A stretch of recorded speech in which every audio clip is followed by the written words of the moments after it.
একাদশ জাতীয় নির্বাচনে সংরক্ষিত নারী আসন থেকে সংসদে যান ব্যারিস্টার রুমিন ফারহানা। সংসদ এবং টিভি টকশোতে দেয়া বক্তব্যে ব্যাপক আলোচনায় আসেন তিনি। ত্রয়োদশ নির্বাচনে দল থেকে মনোনয়ন চেয়েছিলেন রুমিন ফারহানা। দলের মনোনয়ন না পেয়ে স্বতন্ত্র হয়ে মাঠে নামেন তিনি, লড়েন হাঁস প্রতীকে। দলীয় শৃঙ্খলা ভঙ্গ করায় বহিষ্কৃত হন দল থেকে। নির্বাচনের ফলে দেখা যায় ব্রাহ্মণবাড়িয়া ২ আসন থেকে স্বতন্ত্র প্রার্থী রুমিন ফারহানা ৩৭,৫৬৮ ভোট পেয়ে বেসরকারিভাবে নির্বাচিত হয়েছেন। তার নিকটতম বিএনপি জোটের প্রার্থী পেয়েছেন ৭৯,৯২৭ ভোট।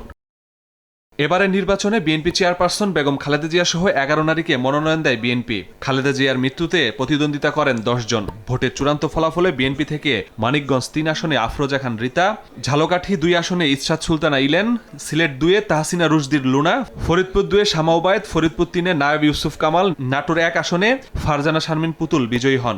গ্লোয়িং লাগে প্রতিদিন, মানে নতুন স্কিন সেলস প্রতিদিন, মানে নতুন গ্লোয়িং স্কিন প্রতিদিন।